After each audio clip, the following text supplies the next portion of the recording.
여러분 안녕하십니까? 반갑습니다. 이번 시간에는 2015년 3회차 1번 문제부터 시작하겠습니다. 1강이죠. 페이지 수는 464페이지입니다. 3회차 1번.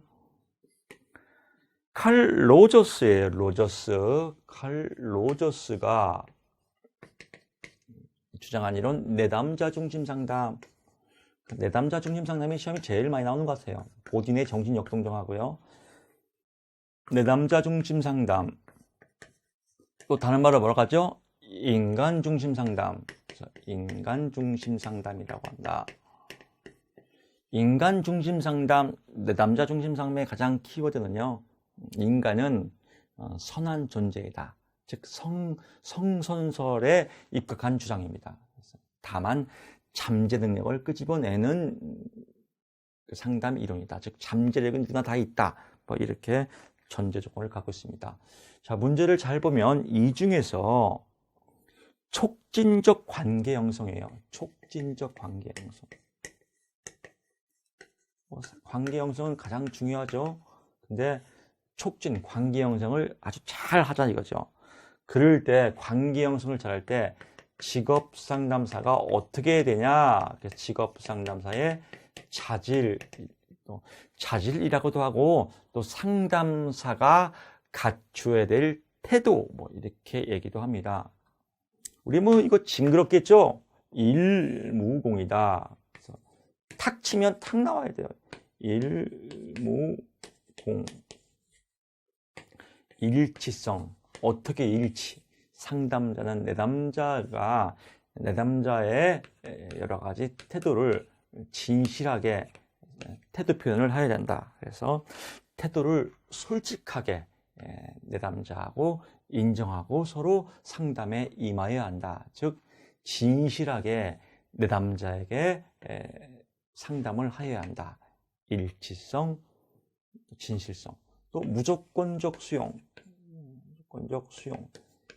내담자의 입장에 서서 내담자를 있는 그대로 받아주고 존중해 줘야 한다. 그래서 받아주고 존중해 줘야 한다. 공감적 이해. 또 내담자 입장에서 내담자를 깊이 이해하고 또 이해만 하면 또 안 돼요. 상담사의 역할이 있죠. 그래서 상담사의 역할과 자세를 잃지 않는 자세를 의미한다. 여기서는 내담자 입장을 이해하고 이 말이 꼭 들어가야 돼요. 상담사의 자세와 역할을 유지하여야 한다. 아, 정말 슬프겠네요. 그렇죠. 안타까워요. 막 이렇게 서로 막 공감해지고, 그렇죠. 알았습니다. 가세요. 이러면 수다예요. 일무공. 자, 촉진적 관계 형성 또는 로저스 인간 중심 상담에서 상담사가 갖추어야 할 태도, 주체가 상담사죠.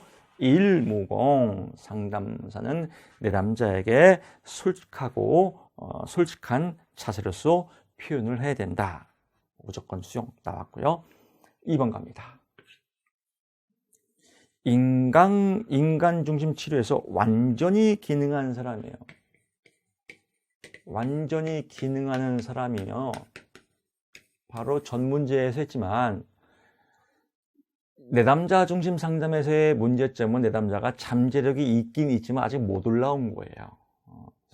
올라오도록 일무공을 통해서 올라오게 하는 거고요.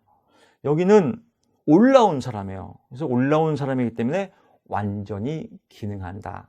다른 말로 충분히 기능하는 사람의 특징. 그러니까 뭐 이제 잘된 사람이에요. 특징이 뭐 5가지만 되겠습니까? 그냥 인간에 대한 좋은 말 쓰면 전부 답이에요. 그래서 그 중에서도 교수님이 골라주세요. 그래서 그냥 5가지만 제가 골랐어요.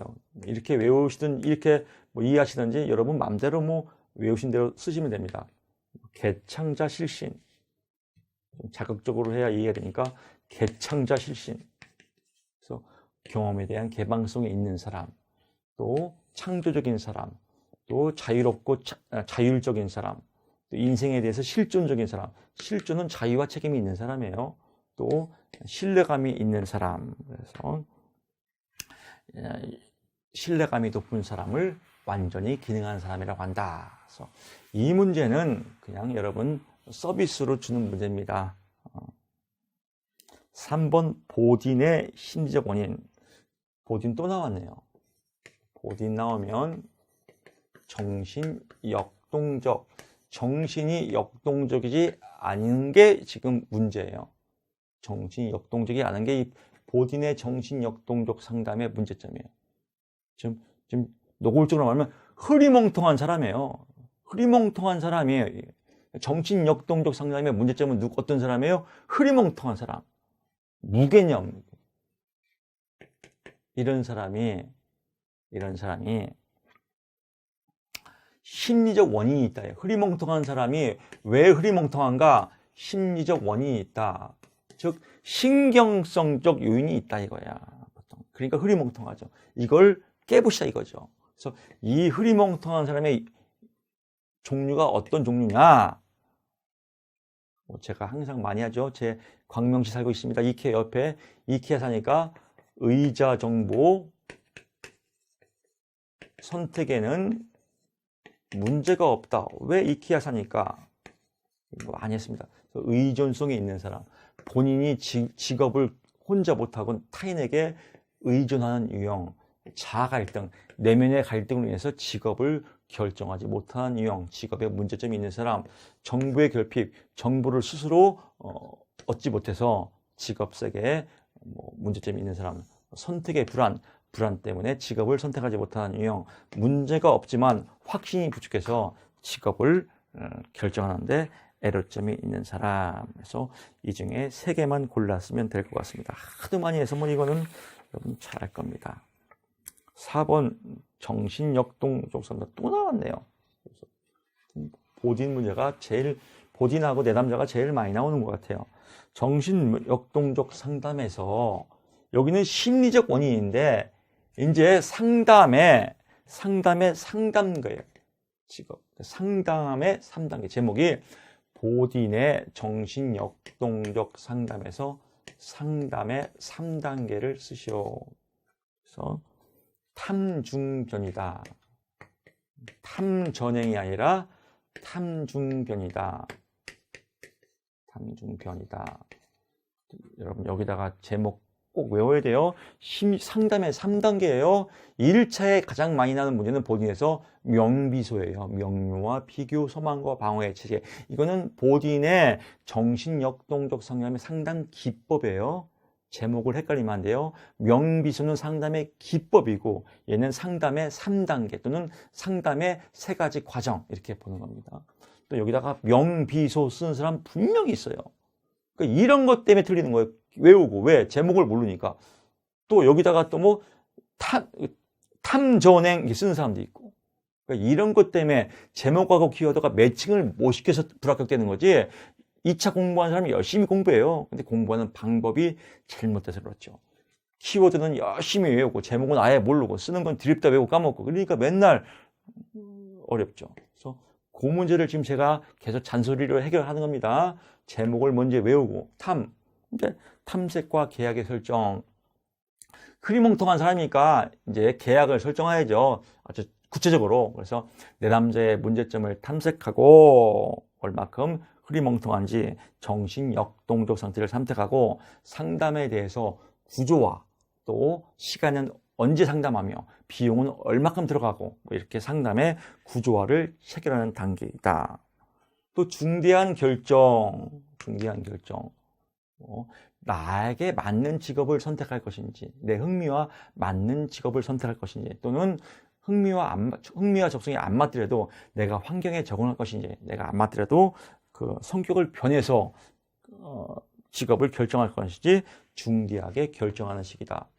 중대하게 결정한 것을 이제 실천하는 단계죠. 그래서 변화를 위해 노력한다. 선택하고자 하는 직업에 맞게 성격, 욕구, 흥미 등을 변화시키려고 노력하는 단계이다. 그래서 설명은 그렇게 어렵지 않을 것 같습니다. 제가 책을 가장 쉬운 용어로 써놨기 때문에 이렇게 보시면 여러분 답안지 작성하는 어렵지 않을 것 같습니다. 4번 했고요. 5번 윌리엄슨 갑니다. 윌리엄슨의 특성 요인이죠. 특성 요인 윌리엄슨. 윌리엄슨 특성 요인이고요. 특성 요인의 뿌리는 어디라겠죠? 학교 현장 진로에서부터 시작되었다. 그래서 진로 교육에서 뿌리가 내려진 이론이 특성 이론이다. 이렇게 보시고요. 진로니까 대상이 누구의 학교니까 학교 교사와 학생과의 관계이다. 그러니까 교사와 학생이 어떻게 해야 돼요? 가르쳐야죠. 그래서 지시적 상담이다. 지시적. 어떤 식으로 지시하냐라고 하는 게 이 문제의 답이에요. 즉, 지시를 하려면 데이터가 있어야 될 거 아니에요. 그래서 특성 이론에는 검사 도구가, 검사가 필수이다. 여러분 1차에 외웠죠? 분종진, 예상추. 분석하고 종합해서 진단하고 예상한 다음에 상담하고, 이게 특성 이론의 상담 이 순서예요. 분석해야 돼요. 어떤 걸? 진단 결과를. 그래서 진단한 거를, 진단이 검사를 진단하니까 검사가 필수이자, 검사를 했어요. 검사를 할 때 어떤 식으로 해석을 해야 되냐 이거죠. 이해가 됐죠? 그러니까 이게 이해되면 그 다음에는 쉬워요. 그 다음에는 이걸 모르고 무조건 글자를 외우니까 맨날 헷갈리는 거죠. 만약에 A라는 김계뚱이라는 학생이 있어요. 김계뚱이 뭐 적성 검사나 흥미 검사나 모든 검사를 다 해보니까 미래의 직업이 예언 타당도가 직업 상담사로 나왔어요. 근데 제노그램에 보면 직업 가게들 보면 아버지도 의사, 엄마도 의사, 할아버지도 의사, 할머니도 의사. 그래서 이 집은 다 의사 집안이에요. 그래서 얘도 그냥 지 의사와 상관없이 의사예요. 검사 데이터는 직업 상담. 그럴 때 어떡하냐? 검사지를 보니까 너는 직업 상담사가 맞을 거야 라고 설명을 해줘야죠. 그래도 저는 의사 하려면, 그러면 자 봐봐, 자료를 봐봐, 이렇게 객관적으로 설득을 해야죠. 그래도 의사하면, 너 의사하면 너 진짜 불행하다니까 의사 하지 말고 직업 상담사 해, 이렇게 직접 충고해야죠. 어렵지 않죠. 이 흐름을 잡으면 되겠죠. 쓰는 거는 순서를 이렇게 바꾸면 돼요. 설명, 검사 자료와 또 비검사 자료, 객관적인 학교 생활이나 이런 걸 검사 자료와 비검사 자료를 활용해서 내담자가 현명한 선택을 하도록 설명해 준다.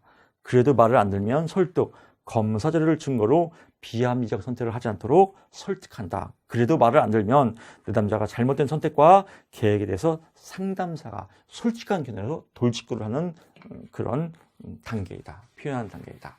아주 재밌죠? 공부가 재밌어요. 이해가 되면 얼마나 재밌어요. 영화의 그 장면처럼. 정말로 공부가 제일 쉬웠어요. 막 이런 말이 나오지 않습니까? 여러분 동영상 들어보면 아, 뭘 저렇게 젖더러 쉬워 공부가, 막 이런 생각이 들 겁니다.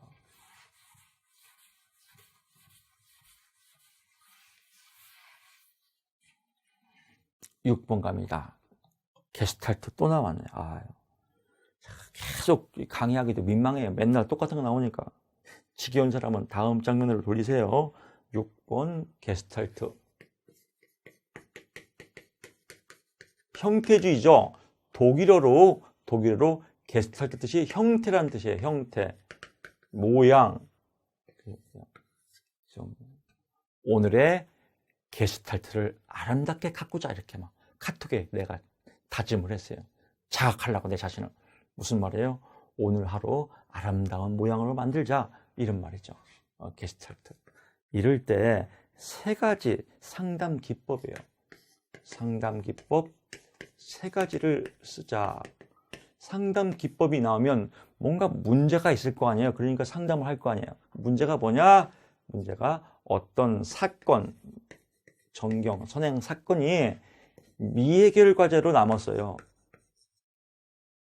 즉 신경증적 요인을 작용해서 현재 생활에 아주 영향을 미쳐요. 그래서 이거를 해결해서 배경으로 빼야 되는데, 이 배경으로 빼는 기법이 뭐냐 이겁니다. 그래서 첫째, 3개만 살아가니까 여러 가지 중에서 3개만 외우면 돼요. 첫째, 나오면 맨날 3개니까 다른 거 할 거 없어요. 3개만 딱 외우면 돼요. 내가 진짜 필요한 욕구가 뭐냐?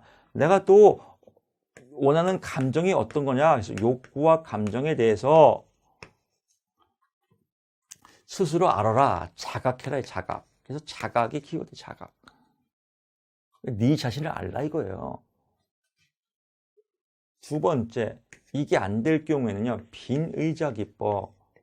빈 의자 기법. 빈 의자 기법은 뭐냐면, 빈 의자에 나를 괴롭히는 대상이 있다고 생각하고, 그 대상에게 미해결과제의 감정을 풀어내는 거예요. 예를 들면, 의자가 있어요. 여러분, 뭐, EBS나 이런 데 보면 많이 나오죠?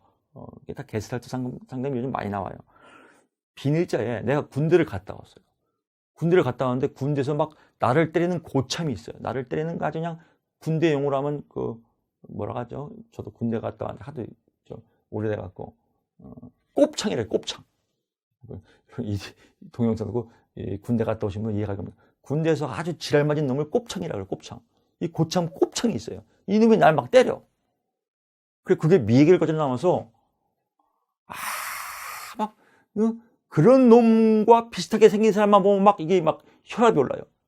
그럴 때 빈 의자에 그 미해결과제를 일으키는 꼽창이 앉아있다고 생각하고 막 내가 감정을 풀어내는 거지. 이 새끼 너 때문에 새끼 내가 얼굴 힘든 줄 알아? 나가 이 새끼야! 죽어봐 이 새끼야! 막 이렇게 내 감정의 지격을 버리내는 걸 미해결과제라. 또 의자가 있어. 뜨거운 자리. 의자에 이제 본인이 딱 앉고 막 질문을 하는 거죠. 이 바보 천치 같은 놈아, 너 제대하는데 네가 언제든 지금까지 왜 그런 거 갖고 신경 써? 이 미련 컴퓨터이 새끼야! 막 이렇게 막 나 뜨거운 걸 막 얘기하는 거죠. 이걸 보고 직면이라고 그래요. 이렇게 해서 직면을 통해서 미해결과제를 해결하고 정신 차리게 하는 거죠. 그래서 주로 많이 하는 게 욕구와 감정의 작업, 빈의 작업, 뜨거운 자리. 제가 이렇게 예를 들어서 연기하는 건 여러분들 이해를 도우려고 하는 거예요. 아, 저런 거구나 라고 이해가 되면 그 다음에 이거 외우는 건 굉장히 쉬워요. 근데 이게 무슨 내용인지 모르고 글자를 외우면 2차 공부는 어렵거든요. 게스탈트 아주 많이 나옵니다. 또 잔소리 할게요. 근데 게스탈트 상담에 목적이 있어요. 이걸 왜 하냐 이거예요. 목적은 내담자를 각성시키기 위해서. 각성. 또 내담자가 잘 살 수 있도록 here and now, 지금 잘 살 수 있도록 통합시키기 위해서. 그래서 뭐 각성, 통합, 또 이런 이건 상담의 목적이에요. 또 얘랑 헷갈리면 안 돼요. 각성, 통합, 책임지게 내담자가 현실적으로 책임지게 인생을 살려고 하는 건 각성, 통합, 책임은 게스탈트 상담 기법의 목적이고 빈의자 기법은 게스탈트 상담 기법의 기법이고 맨날 게스탈트 나오면 그냥 무조건 그냥 빈의자 기법 쓰지 말고 제목, 목적과 기법을 잘 아셔야 된다. 7번 갑니다. 부처의 직업 집단 상담 중에서 탐색 단계와 행동 단계에서 이루어져야 할 세 가지를 쓰세요. 조금 세분화했어요. 부처 하면 제목이 뭐라고 했어요? 부처 탐재능 하지 말고 부처의 집단 직업 상담, 이게 나와야 돼요. 집단 직업 상담에 세 가지 단계가 있는데 그게 탐, 전, 행이다. 이 중에서 탐색 단계와 행동 단계에서 이루어져야 할 게 무엇인지를 쓰라 이거예요. 탐색 단계 외울 때 집단 이렇게 모여 있을 때 저는 광명시에 살고요. 47살에 직업 상담사를 만난 김덕희라고 합니다. 이렇게 나를 개방할 거 아니에요. 이게 자기 개방이에요. 그리고 이제 검사를 해서 흥미는 뭐고 적성이 뭔지를 측정을 해야 될 거 아니야. 검사, 집단 상담은 검사 다 하지 않습니까? 그래서 흥미와 적성을 측정한다. 흥미와 적성을 측정해야 직업을 고를 거 아니에요. 흥미와 적성을 측정하고 또 이제 집단원끼리 이렇게 서로 피드백을 나누는 거죠. 그래서 측정 결과에 대한 피드백을 나눈다. 측정 결과에 대한 피드백. 이 피드백은 상담사하고도 나눌 수 있고 집단원끼리도 나눌 수 있고, 즉 나 말고 타인과 서로 어떤 대화들이 오거나 피드백을 나누는 단계다. 그래서 요 세 가지 쓰면 되겠고요. 행동 단계는 목표 설정, 행동 계획에 목표를 설정하는 거죠. 나는 구체적으로 어떤 행동할 것인지 목표를 설정한다. 목표를 설정하는 단계고요. 두 번째, 이제 즉각적 및 장기적 의사를 결정하는 거야. 나는 목표를 설정하면 어떻게 할 것인지, 모든 상담의 마무리는 의사결정이니까요. 의사결정을 촉진하고, 그리고 또 그 다음에 목표 달성을 위해서 행동, 목표 달성을 위해서 행동을 한다. 어렵지 않죠? 첫째, 목표를 설정하고, 두 번째, 의사결정을 촉진한 다음에 목표 달성을 해서 행동하는 단계이다. 어렵지 않다. 이것도.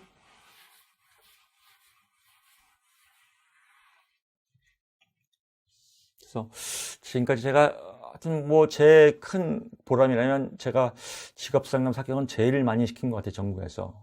또 그래서 지금 제가 보면 뭐 광명시, 또 천안, 뭐 이렇게 보면 고용센터 가면 저한테 배웠던 제자들이 거의 3분의 2가 깔려 있습니다. 흐뭇하죠. 그때 제가 항상 느끼는 기쁜 소식은 교수님 덕분에 쉽게 합격했어요. 이게 제 보람입니다. 여러분도 너무 어렵게 공부 하시고요. 쉽게 공부하십시오. 8번 코틀의 원형이론 또 나왔네요. 코틀의 원형이론 계속 반복이죠. 코틀의 원형 이론인데 제목이 뭐라고 했어요? 미래 시간 전망. 미래에 대한 시간을 전망하는 거다. 그럴 때 원의 의미, 원의 크기, 원이 이렇게 있다겠죠. 원이 있는데 원은 하나의 원은 변별성, 그 다음에 여기가 방향성, 여기가 통합성. 그래서 여러분 1차에 이런 문제 나오지 않습니까? 원의 크기가 서로 가까울수록 완전성을 추구한다. 또 원이 떨어져 있을수록 불완전성을 추구한다. 이런 문제 1차에 많이 나오지 않습니까? 필기에. 서로 붙어 있을수록 완전성을 추구해요. 왜? 미래를 현실처럼 느끼고 또 긍정적으로 느껴서 현재의 상황을 미래 진로의식을 고취시킨다. 이게 코틀의 원형 이론이에요. 그래서 원의 의미는 과거, 현재, 미래를 나타낸다. 원의 의미는 뭐예요? 과거, 현재, 미래를 나타낸다. 또 원의 크기는 시간 차원에 대한 상대적 친밀감을 줍니다. 원의 크기. 누가 더 크냐에 따라서 어느 게 더 친밀하냐. 어떻게 미래에 더 친밀하냐. 그래서 시간 차원에 대한, 시간 차원은 미래니까 미래에 대해서 상대방 친밀감을 느낀다. 원의 배치는 시간 차원들이 어떻게 연관되어져 있냐. 즉 같이 붙어 있으면 훨씬 더 좋은 완전성을 추구하는 거죠. 세 가지. 원의 의미는 과거, 현재, 미래를 나타낸다.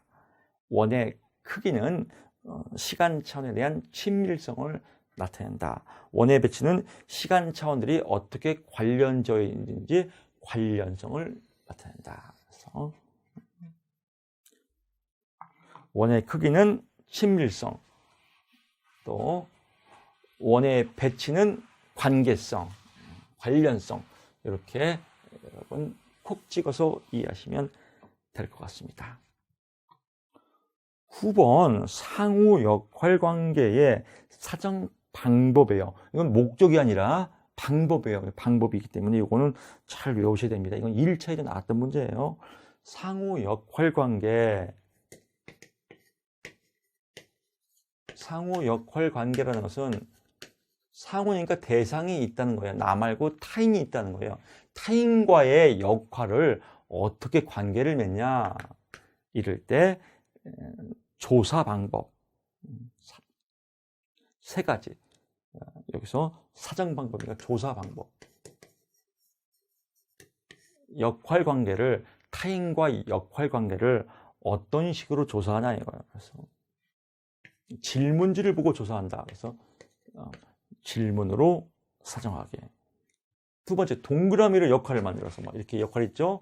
그래서 뭐 조력자의 역할 쭉 나가면 뭐 여기서 나는 관찰자, 업조보 이런 거 쭉 그리지 않습니까? 이렇게.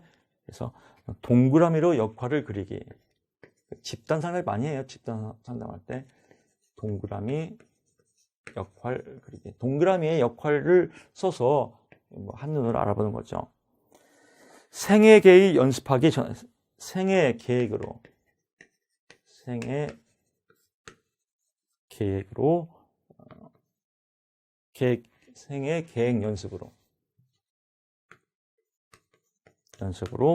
전환시키기. 즉, 내 역할을 내 인생으로 더 발전시키는 거예요. 역할을. 나는 어떤 역할을 하고 싶다. 나는 좋은 아버지, 좋은 남편, 또 좋은 아들, 또 회사에서는 좋은 회사원, 또 좋은 스타 강사. 내 역할을 쭉 이렇게 보면서 이 역할을 갖다가 내 인생으로 이렇게 확대시켜서 내 삶의 전생에 생애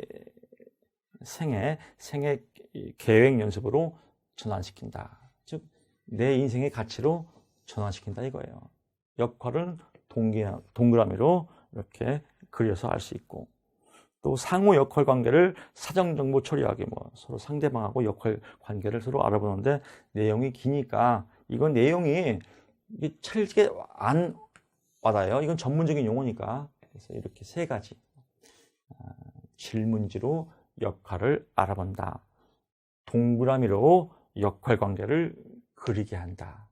또 생애 계획 연습으로 전환시킨다. 이렇게 세 가지 외우면 됩니다.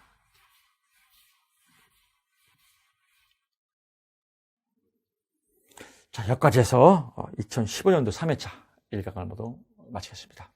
수고 많았습니다.